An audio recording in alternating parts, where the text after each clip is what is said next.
ಇಟ್ಟು ಮುಹೂರ್ತದಲ್ಲಿ ರಾಧಿಕಾಗೆ ಮರುಮಂಗಲ ಧಾರಣೆ ಆಗುತ್ತೆ ಅಲ್ವಾ? ಆಗ್ಬೋದು ಅನ್ಕೊಂಡು. ಆಗಬಹುದು ಅಂತ ಅನುಮಾನದಲ್ಲಿ ಯಾಕೆ ಹೇಳ್ತಾ ಇದ್ದೀರಿ?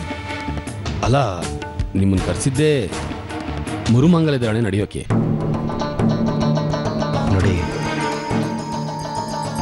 ನಡೆಸೋ ನಾವು ಬರೀ ನಡೆಯೋರಷ್ಟೆ. ಅವನ ನಡೆಸದೇ ಇದ್ರೆ ನಮ್ಮ ಕೈಲಿ ಏನು ಮಾಡೋಕ್ಕಾಗಲ್ಲ. ಈ ಮನುಷ್ಯನ ಮನಸ್ಸನ್ನು ಮರ್ಕಟ್ಟಕ್ಕೆ ಹೋಲಿಸ್ತಾರೆ. ನಾವೇನೇನೋ ಅಂದ್ಕೊಳ್ತೀವಿ, ಏನೇನೋ ಮಾಡಬೇಕು ಅಂದ್ಕೊಳ್ತೀವಿ, ಎಲ್ಲೆಲ್ಲೋ ಜಿಗಿತೀವಿ.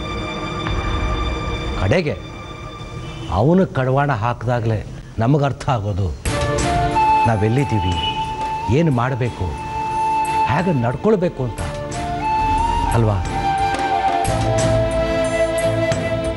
ಮರುಮಾಂಗಲ್ಯ ಧಾರಣೆ ಆಗಬೇಕು ಅಂತ ನಾವೆಲ್ಲ ಅಂದ್ಕೊಂಡಿರೋದೇನೋ ನಿಜ. ನೋಡೋಣ, ನನ್ನ ಪ್ರಯತ್ನ ಅಂತೂ ನಾನು ಮಾಡ್ತೀನಿ. ಮನೆ ಸಮಸ್ಯೆಗಳು ಆದಷ್ಟು ಬೇಗ ಬಗೆಹರಿದ್ರೆ ಒಳ್ಳೇದಲ್ವ ಶಾಸ್ತ್ರಿಗಳೇ?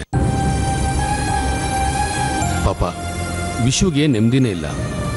ಅವನಾಗಿದ್ದಕ್ಕೆ ಇದನ್ನೆಲ್ಲ ಸಹಿಸ್ಕೊಂಡಿದ್ದಾನೆ. ಒಂದು ವಾಸ್ತವ ಹೇಳ, ಎಲ್ಲರೂ ಸೀತಾಮಾತೆ ಥರ ಇರೋ ಹೆಂಡ್ತಿನೇ ಬೇಕು ಅಂತ ಬಯಸೋದು ಸಹಜ. ಆದರೆ ವನವಾಸ ಪಡೋದಕ್ಕೆ ಯಾರೂ ಇಷ್ಟಪಡೋದಿಲ್ಲ. ಸೀತಾಮಾತೆ ಅಂತ ಹೆಂಡತಿನ ಬಯಸಿದ ಮೇಲೆ ವನವಾಸಕ್ಕೂ ಸಿದ್ಧವಾಗಿರ್ಲೇಬೇಕಲ್ವಾ? ಸುಖ ಕೊಡಪ್ಪ ದೇವರೇ ಅಂತ ನಾವು ಅವನನ್ನು ಪ್ರಾರ್ಥನೆ ಮಾಡ್ತೀವಿ. ಆದರೆ ಕಷ್ಟ ಬಂದಾಗಲೂ ನಗನಗ್ತಾ ಅದನ್ನೆಲ್ಲ ಸ್ವೀಕಾರ ಮಾಡಬೇಕಲ್ವೇ? ಎಲ್ಲ ಸರಿ ಶಾಸ್ತ್ರಿಗಳೇ. ವಿಶುನ ವಿಶು ಅಲ್ಲ ಅಂತ ಆ ದೇವರೇನು ಹೇಳ್ಕೊಟ್ಟಿಲ್ಲ ಅಲ್ವಾ? ರಾಧಿಕಾ ಹೇಳೋದೆಲ್ಲ ಸತ್ಯ ಅಂತ ನಾವು ನಂಬ್ಕೊಂಡು ಕೂರಕ್ಕಾಗಲ್ಲ. ಈ ಊರಲ್ಲಿ ಕೆಲವು ಜನ ನಿಮ್ಮನ್ನು ನಂಬ್ತಾರೆ. ಅದನ್ನು ನಾನು ನಂಬದೆ ಹೋದ್ರೆ ಇನ್ನು ಕೆಲವು ಜನ ನಿಮ್ಮನ್ನು ನಂಬೋದಿಲ್ಲ. ಅದನ್ನು ನಾನು ನಂಬಿದ್ರೆ, ಉದಾಹರಣೆಗೆ ಹೇಳಿದೆ ಅಷ್ಟೇ. ಅದು ಸರಿ, ನೀವ್ಯಾಕಪ್ಪ ಹೀಗೆ ಬೆವರ್ತಾ ಇದ್ದೀರಾ? ಹಾಗೇನಿಲ್ಲ, ರಾಧಿಕಾ ಬಗ್ಗೆ ಯೋಚಿಸ್ತಾ ಇದ್ದೆ. ನೋಡಿ, ಮನಸ್ಸಲ್ಲಿ ಗೊಂದಲಗಳಿದೆ. ಮೊದಲು ನಾವು ಸಮಸ್ಯೆಗಳನ್ನ ಬಗೆಹರಿಸ್ಕೋಬೇಕು. ರಾಧಿಕಾ ಭ್ರಮೆಯಲ್ಲಿರ್ಬೋದು ಅಥವಾ ಇಲ್ಲಿದ್ದೇನೂ ಇರ್ಬೋದು. ಇಲ್ಲ, ರಾಧಿಕಾ ಮನಸ್ಸು ಸ್ವಸ್ಥದಲ್ಲಿ ಇಲ್ಲದೆ ಇದ್ದಿದ್ರೆ ನನ್ನನ್ನು ಅವಳು ಅಪ್ಪ ಅಂತ ಕರೀತಾ ಇದ್ಲ ಅಂತ ನನಗೆ ಯೋಚನೆ ಬರ್ತಾ ಇದೆ. ಅಂದ್ಕೊಂಡಿದ್ದೆ ರಾಧಿಕಾ ಸಾಮಾನ್ಯದೊಳಲ್ಲ, ಅವಳನ್ನ ಸೋಲ್ಸೋದು ಅಷ್ಟು ಕಷ್ಟ ಅಲ್ಲ ಅಂತ. ಏನು ಯೋಚನೆ ಮಾಡ್ತಿದ್ದೀರಿ? ಏನಿಲ್ಲ ಶಾಸ್ತ್ರಿಗಳೇ, ಇಟ್ಟು ಮುಹೂರ್ತ ತಪ್ಪದೇ ಇರಲಿ ಅಂತ ಯೋಚನೆ ಮಾಡ್ತಾ ಇದ್ದೆ. ಇದೆಲ್ಲ ಏನೇ ಆದರೂ ರಾಧಿಕಾ ಮನಸ್ಸಲ್ಲಿ ಆ ಕೃಷ್ಣನ ಬಗ್ಗೆ ಭಕ್ತಿ ಅನ್ನೋದು ಕಡಿಮೆ ಆಗೇ ಇಲ್ಲ. ನಾವೆಲ್ಲರೂ ಈಗ ಕೃಷ್ಣಾರ್ಪಣ ಮಸ್ತು ಅನ್ನಬೇಕಷ್ಟೆ. ಅಂದರೆ ಪ್ರಯತ್ನ ನಮ್ಮದು, ಅದಕ್ಕೆ ಫಲಾಫಲ ಆ ಭಗವಂತನ. ಒಳ್ಳೆ ಕೆಲಸಕ್ಕೆ ಒಳ್ಳೆ ಫಲ, ಕೆಟ್ಟ ಕೆಲಸಕ್ಕೆ ಕೆಟ್ಟ ಫಲ. ನೋಡಿ, ಈ ಜೀವನದಲ್ಲಿ ಭಗವಂತ ನಮ್ಮ ಬದುಕನ್ನು ನಮಗೆ ಸಾಲ್ವ ಕೊಟ್ಟಿದ್ದಾನೆ. ಈ ಬದುಕಲ್ಲಿ ಸುಖ ದುಃಖ ಆಯಸ್ಸು ಅದನ್ನೆಲ್ಲ ಕೊಡ್ತಾನೆ. ಅದು ಸಾಲನೇ. ಪ್ರತಿಯೊಂದಕ್ಕೂ ನಾವು ಬಡ್ಡಿ ಕಟ್ತಾನೆ ಇರ್ತೀವಿ. ಅದನ್ನು ಮರೆಯೋದು ಬೇಡ. ಮುಹೂರ್ತ ಇಟ್ಟಿದ್ದೀನಿ. ನನ್ನ ಮುಹೂರ್ತ ಏನೇ ಇದ್ದರೂ ಆ ಕೃಷ್ಣ ಪರಮಾತ್ಮನ ಮುಹೂರ್ತ ಏನಿದೆ ಅದೇ ಅಂತಿಮವಾದ. ನನ್ನದೇನೂ ಇಲ್ಲ.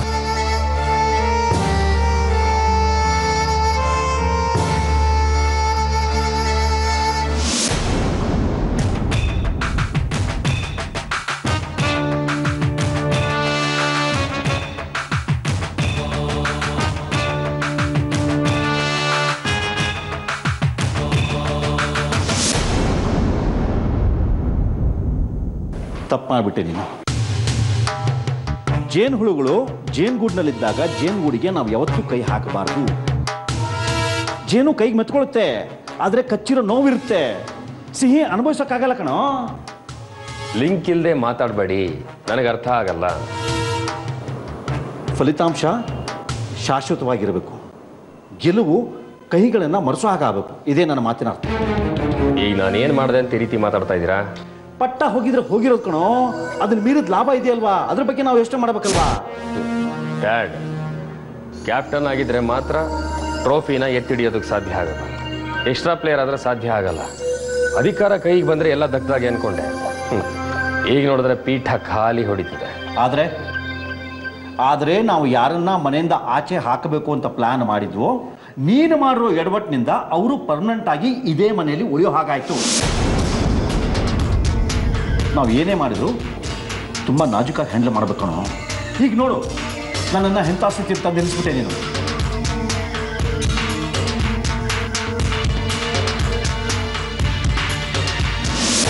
ಮರು ವಿವಾಹ ಮಹೋತ್ಸವ, ಮರು ಮಾಂಗಲ್ಯ ಧಾರಣೆ ಅಂದರೆ ಕನಸು, ಗುರಿ, ಭಂಡಾರ, ಖಜಾನೆ ಅನ್ನೋ ದ್ವೀಪಕ್ಕೆ ಹೋಗೋ ಸೇತುವೆ ಇದ್ದ ಹಾಗೆ.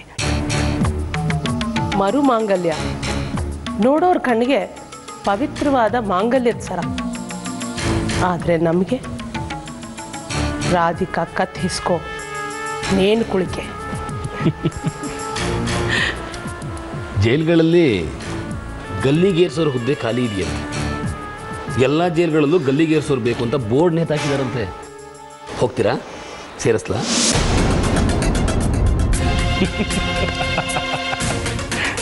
ತಮಾಷೆ ಮಾಡಿದೆ ಅಮ್ಮ. ಅಮ್ಮ ನಿಜ ಹೇಳ, ಧರ್ಮಾಧಿಕಾರಿ ಪಟ್ಟ ಕೈ ತಪ್ಪು ಹೋಗಿದ್ದು ತುಂಬ ಒಳ್ಳೆಯದಾಯ್ತು. ಯಾಕಂದರೆ ಬಹುಶಃ ಧರ್ಮಾಧಿಕಾರಿ ಪಟ್ಟದಲ್ಲಿ ಕೂತ್ಕೊಂಡು ನಾವು ಈ ರೀತಿ ಕೆಲಸ ಮಾಡ್ತಾರಕ್ಕಾಗ್ತಾ ಇರಲಿಲ್ಲ ಅಂತ ನನಗನ್ನಿಸ್ತಾ ಇದೆ. ಕಳೆದು ಹೋಗಿದ್ದನ್ನ ಹುಡುಕ್ಲೂಬಾರ್ದು, ನೆನಪು ಮಾಡ್ಕೋಬಾರ್ದು. ಅದಕ್ಕಿಂತ ಮಿಗಿಲಾಗಿದ್ದು ನಮಗೆ ಸಿಗ್ತಾ ಇದೆ, ಅದಕ್ಕೆ ಸೀಲ್ ಹೊಡೆದು ನಮ್ಮದು ಅಂತ ಖಾತ್ರಿ ಮಾಡ್ಕೋಬೇಕು. ರಾಧಿಕಾ, ಶಾಸ್ತ್ರಿ ಎಲ್ಲರೂ ಒಳ್ಳೆಯವರೇ. ಆ ದೇವರು ಒಳ್ಳೆಯವ್ರನ್ನ ಯಾಕೆ ಸೃಷ್ಟಿ ಮಾಡ್ತಾನೆ ಗೊತ್ತಾ? ಕೆಟ್ಟವ್ರಿಗೆ ಒಳ್ಳೇದಾಗಲಿ ಅಂತ ಅಲ್ವಾ? ಭಿಕ್ಷೆ ಎತ್ತಕ್ಕೆ ನಿಲ್ಲಿಸ್ತೀನಿ ಅಂತ ದೇವಸ್ಥಾನದಲ್ಲಿ ನನಗೆ ಸವಾಲು ಹಾಕಿದ್ಲು ಆ ರಾಧಿಕಾ. ಹೀಗೆ ಅನ್ಕೋಸ್ಲಿ. ಅಮ್ಮ, ರಾಧಿಕಾಗೆ ನಮ್ಮಿಂದ ಏನು ಕೆಡಕಾಗಬಾರ್ದು. ನನಗೊಬ್ಳು ತಂಗಿ ಇದ್ದಿದ್ರೆ ನಾನು ಚೆನ್ನಾಗಿ ನೋಡ್ಕೋತಾ ಇರಲಿಲ್ಲ. ನಿಮ್ಗೊಬ್ಳು ಮಗಳಿದ್ದಿದ್ರೆ ನೀವು ಚೆನ್ನಾಗಿ ನೋಡ್ಕೋತಿರ್ಲಿಲ್ವಾ? ಪಾಪ ಅಮ್ಮ, ರಾಧಿಕಾಗೇನು ತೊಂದರೆ ಆಗಬಾರ್ದು ಅಮ್ಮ. ರಾಧಿಕಾ ಪಾಪ ಅಮ್ಮ. ಏನಾಗಿದೆ ಶಾಂತನು ನಿನಗೆ? ಈ ಸಮಯದಲ್ಲಿ ನೀನು ನನಗೆ ಕೈ ಕೊಡಬೇಡ, ಆಮೇಲೆ ನಾನು ಪ್ರಾಣನೇ ಬಿಡಬೇಕಾಗತ್ತೆ. ಅಲ್ಲ, ಇದ್ದಕ್ಕಿದ್ದಾಗೆ ಆ ರಾಧಿಕಾ ಮೇಲೆ ನಿನ್ಗೆ ಇಷ್ಟೊಂದು ಅನುಕಂಪ ಹೇಗೆ? ಹೇಗಿದ್ರು ರಾಧಿಕಾ ಜೀವನ ಮುಗಿದು ಹೋಗ್ತಾ ಇದೆಯಲ್ಲ. ಸಾಯ್ತಾ ಇರೋ ಕೃಷ್ಣನ್ ಭಕ್ತೆ ಬಾಯಿಗೆ 2 ಹನಿ ನೀರು ಬಿಟ್ರೆ ಪುಣ್ಯ ಸಿಗುತ್ತೇನೋ ಅಂತ. ಒಂದು ಕ್ಷಣಕ್ಕೆ ಕೈ ಕಾಲೇ ನಡ್ಗೆ ಹೋಗಿತ್ತು. ಹುಷಾರಾಗಿರ್ಬೇಕು. ಶಾಸ್ತ್ರಿ ದೇವಕಿ ಮನೆಗೆ ಬಂದಿದ್ದಾರೆ. ಹಾಗಿದ್ರೆ ಮರು ಮಾಂಗಲ್ಯ ಧಾರಣೆ ನಡೆಯುತ್ತೆ. ಅಲ್ಲಿಗೆ ನಮ್ಮ ಉದ್ದೇಶ ಈಡೇರಿದಾಗಾಯಿತು.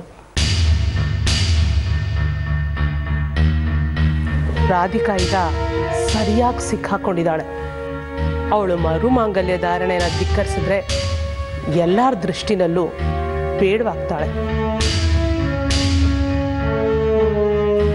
ಅನಾಥೆ ಆಗ್ತಾಳೆ. ಅನಾಥೆನ ಮುಗಿಸೋದು ತುಂಬ ಸುಲಭ ಶಾಂತನು. ಆಮೇಲೆ ನಮಗೆ ಬೇಕಾಗಿರೋದನ್ನು ನಾವು ಸಾಧಿಸ್ಬೋದು. ಮದುವೆ ಆದರೂ ನಾವು ಗೆಲ್ತೀವಿ, ಆಗಲಿಲ್ಲ ಅಂದರೂ ನಾವು ಗೆಲ್ತೀವಿ. ಹಾ ಶಾಂತನು, ಅಪ್ಪಿ ತಪ್ಪಿನೂ ನಮ್ಮ ಉದ್ದೇಶ ಯಾರಿಗೂ ಗೊತ್ತಾಗಬಾರ್ದು. ಈ ಮದುವೆಯಿಂದ ನಮಗಾಗೋ ಉಪಯೋಗ ಆ ವ್ಯಕ್ತಿಗೆ ಮದುವೆ ಆದ ನಂತರ ತಲುಪಿಸಿದ್ರೆ ಆಯಿತು. ಅಲ್ಲಿವರೆಗೂ ನಾವು ಎಲ್ಲರ ಜೊತೆ ಅವ್ರವ್ರಿಗೆ ಹೇಗೆ ಬೇಕೋ ಹಾಗಾಗಿದ್ದರೆ ಆಯಿತು. ಯಾರಿಗೂ ನಮ್ಮ ಬಗ್ಗೆ ಅನುಮಾನ ಬರಬಾರ್ದು. ಅಮ್ಮ, ನಿಮ್ಮ ಮನಸ್ಸಲ್ಲಿರೋ ವಿಷಯನ ಕ್ಲಿಯರಾಗಿ ಹೇಳಿ. ಏನು ಉದ್ದೇಶ? ಉದ್ದೇಶ ಏನು ಅಂತ ನನಗೆ ಕ್ಲಿಯರಾಗಿ ಗೊತ್ತಿದೆ. ಅದನ್ನು ನಾನು ನಿನಗೆ ಹೇಳೋದಿಲ್ಲ, ನೀನೇ ಅರ್ಥ ಮಾಡ್ಕೊ. ಆದರೆ ಮರುಮಾಂಗಲ್ಯ ಧಾರಣೆಯಿಂದ ನಮಗೇನು ದಕ್ಕತ್ತೋ ಅದು ಮಾತ್ರ ಶಾಶ್ವತ.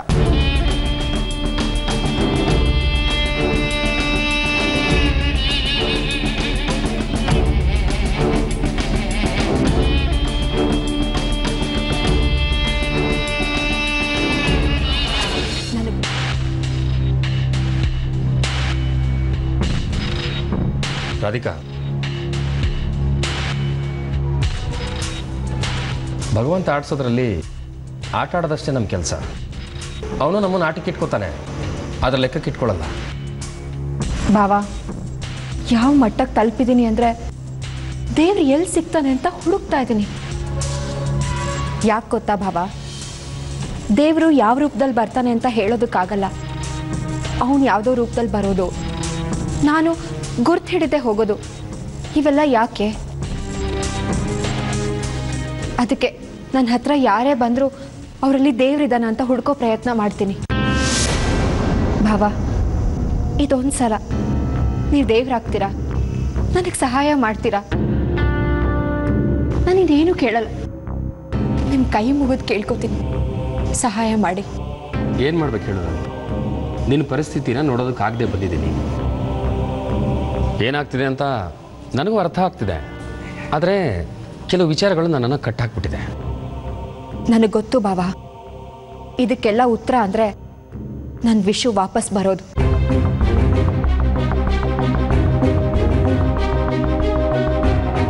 ಯಾಕೆ ನಾನು ರಾಧಿಕಾನ ಪೂರ್ತಿ ನಂಬಿಡಬಾರ್ದು? ರಾಧಿಕಾ ನಂಬೋದ್ರಿಂದ ಏನಾದರೂ ಆಗ್ಬೋದು ಅಂತ ಅನಿಸುತ್ತೆ. ಲೆಕ್ಕಾಚಾರ ಮಾಡೋದಕ್ಕಿಂತ ರಾಧಿಕಾನ ಗೆಲ್ಸ್ಬೋಣ, ಎಲ್ಲ ಸರಿ ಹೋಗ್ಬೋದು. ಬಾವಾ, ಯಾಕೆ ಸುಮ್ಮನಾದ್ರಿ? ವಿಷು ಬರಲ್ಲ ಅಂತ ನಿಮ್ಗೆ ಅನಿಸ್ತಾ ಇದೆಯಾ? ಚಚೆ, ಹಾಗೇನಿಲ್ಲ ರಾಧಿಕಾ. ನಾಳೆನೇ ಮರುಮಂಗಲ ಧಾರಣೆ, ಅದಕ್ಕೆ ಏನು ಮಾಡೋದಂತ ಯೋಚನೆ ಮಾಡ್ತಾ ಇದ್ದೆ. ಶಾಸ್ತ್ರಿಗಳು ಬೇರೆ ನಿನ್ನ ಮಾತನ್ನು ನಂಬ್ತಾ ಇಲ್ಲ. ಏನು ಮಾಡಲಿ ಹೇಳು? ಆಗಿದ್ದಾಗಲಿ ಬಿಡಿ ಬಾವಾ, ಕತ್ಲಾಗ್ತಾ ಬಂತು. ಬೆಳಕು ಬೇಕು ಅಂತ ಸೂರ್ಯ ಮುಳುಗಿದ ಮೇಲೆ ನಾನು ಹಠ ಮಾಡಿದ್ರೆ ಅದು ನಂದೇ ತಪ್ಪಾಗತ್ತೆ. ಅದಕ್ಕೆ ಏನು ಮಾಡಬೇಕು ಅಂದರೆ ಬೆಳಕು ಬರೋವರೆಗೂ ಕಾಯಬೇಕು. ಹಣತೆ ಇದೆ, ಆದರೆ ಅದು ಹಳೇದು. ಹಳೆ ಹಣತೆನಲ್ಲಿ ದೀಪ ಹೊತ್ತಿಸಿದ್ರೆ ಆ ಬೆಳಕು ಕೂಡ ಹಳೇದೆ ಅಂತ ಅನಿಸುತ್ತೆ. ನನ್ನ ಮಗುಗೆ ಹೊಸ ಬೆಳಕಿನ ಅವಶ್ಯಕತೆ ಇದೆ ಭಾವ. ನನ್ನ ಮಗು ಕಾಲಿಡೋ ಜಾಗ ಸ್ವಚ್ಛವಾಗಿರ್ಬೇಕು, ಆದರೆ ಆಗ್ತಿಲ್ಲ.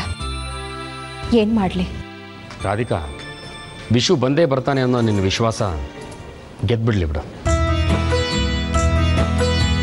ಸೋಲ್ಬಾರ್ದು. ಇನ್ನು ಯಾವತ್ತೂ ಕಣ್ಣೀರು ಹಾಕಬೇಡ. ಕಣ್ಣೀರು ಹಾಕಿದ್ರೆ ನಾವು ಹೋಗೋ ದಾರಿ ಸ್ಪಷ್ಟವಾಗಿ ಕಾಣಿಸಲ್ಲ, ಮಸ್ಕಾಗಿ ಕಾಣಿಸುತ್ತೆ.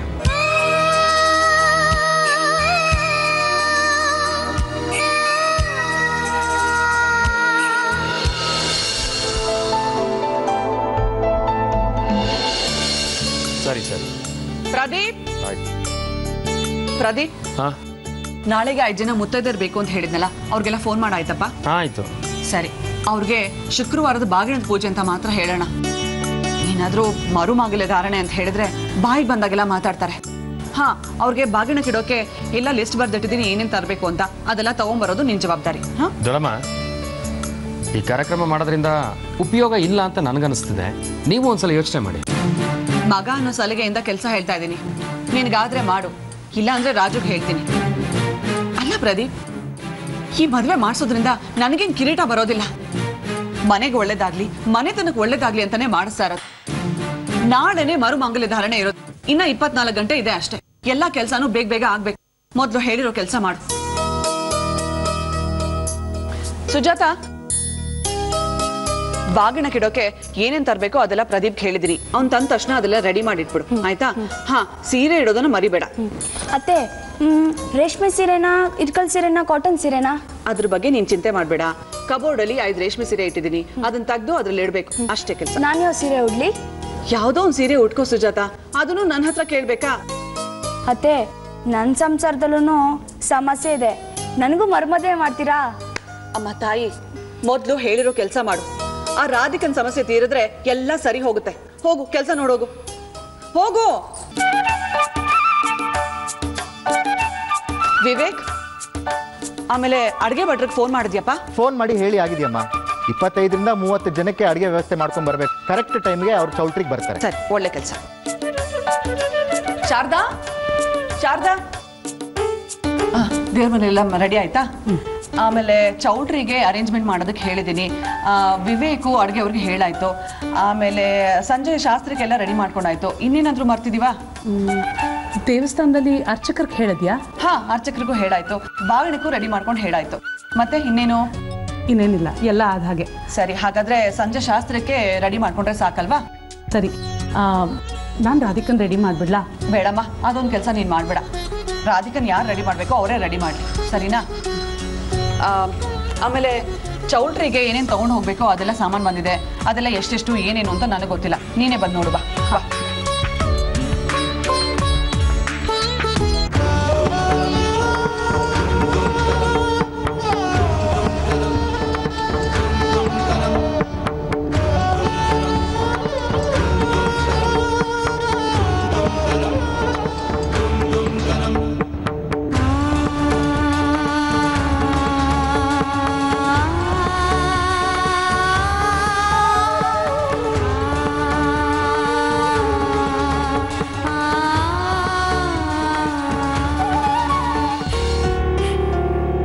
ವಿಶು, ಅದೇ ವಿಶು, ಮರುಮಾಂಗಲ್ಯ ಧಾರಣೆಗೆ ರಾಧಿಕಂಗೊಂದು ಹೊಸ ಸೀರೆ ತರಬೇಕು.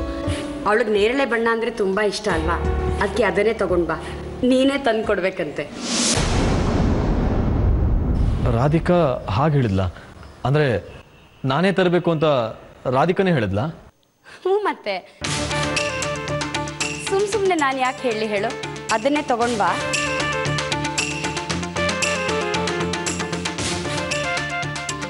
ಸರಿ. ವಿಶು, ನಾಳೆ ಅಡುಗೆಗೆ ಯಾರು ಬರ್ತಿದ್ದಾರೆ?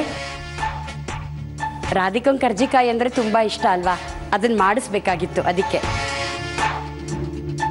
ಸರಿ ಅತ್ತೆ, ಮಾಡ್ಸೋಣ. ಬೇರೆ ಏನಾದರೂ ಹೇಳೋದಿದೆಯಾ? ಇದೆ. ಏನು? ರಾಧಿಕಾ ಹೇಳಿದ ಮಾತಲ್ಲಿ ನಿಜ ಇದೆ ಅಂತ ನನಗೀಗ ಗೊತ್ತಾಗೋಯ್ತು. ನೀನ್ ವಿಶುನೇ ಅಲ್ಲ.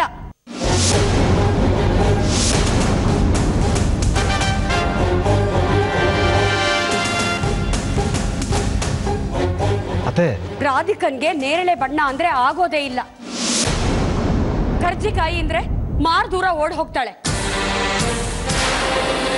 ಅವಳಿಗೆ ಇಷ್ಟ ಇಲ್ದೇ ಇರೋದನ್ನ ಯಾಕೆ ಕೇಳಿದ್ಲು ಅಂತ ನೀನು ನಿಜವಾದ ವಿಷು ಆಗಿದ್ದಿದ್ರೆ ಕೇಳಿಸುತ್ತೆ. ಅತ್ತೆ, ನನ್ನ ಮೇಲೆ ನೀವ್ಯಾಕೆ ಅನುಮಾನ ಪಡ್ತಾ ಇದ್ದೀರಾ? ನಿಮಗೆ ಮರುಮಾಂಗಲ್ಯ ಧಾರಣೆ ಇಷ್ಟ ಅಲ್ಲ ಅಂದ್ರೆ ಡೈರೆಕ್ಟಾಗಿ ಹೇಳಿ. ಸುಮ್ಮನೆ ಹೀಗೆಲ್ಲ ಹೇಳಿ ಕ್ರಾಸ್ ಚೆಕ್ ಮಾಡಬೇಡಿ. ನೀವು ಅನ್ಕೊಂಡ ಹಾಗೆ ನಾನು ನಾರ್ಮಲ್ ಆಗಿಲ್ಲ.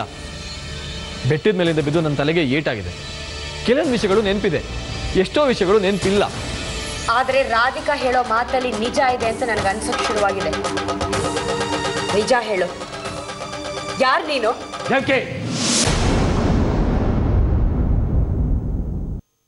ಏನು ಮಾಡ್ತಿದ್ಯಾ? ಏನು ಮಾಡ್ತಿದ್ಯಾ? ಅವರನ್ನ ಪರೀಕ್ಷೆ ಮಾಡೋದಕ್ಕೆ ನೀನು ಯಾರು?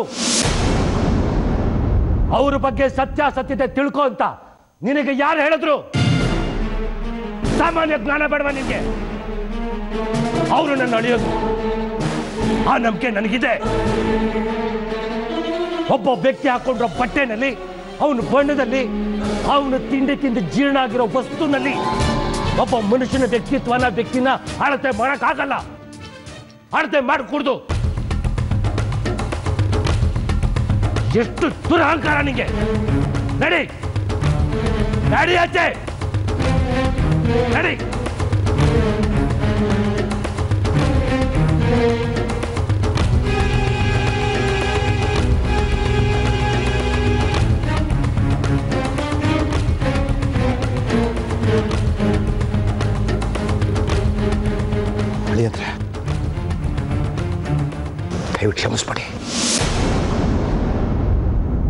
ನನ್ನ ಹೆಂಡತಿ ಬಹಳ ಮುಗ್ಧೆ.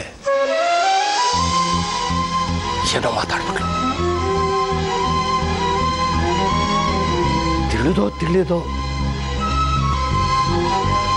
ಆಕೆ ತಪ್ಪು ಮಾಡ್ಬಿಟ್ಲು. ನೋಡಿ, ಯಾವುದನ್ನು ಮನಸ್ಸಲ್ಲಿ ಇಟ್ಕೊಬೇಡಿ ದಯವಿಟ್ಟು. ಮರುಮಾಂಗಲ್ಯ ಧಾರಣೆಗೆ ಏನೇನು ಬೇಕೋ ಆ ಸಿದ್ಧತೆ ಎಲ್ಲ ನೀವು ಮಾಡ್ಕೊಡಿ.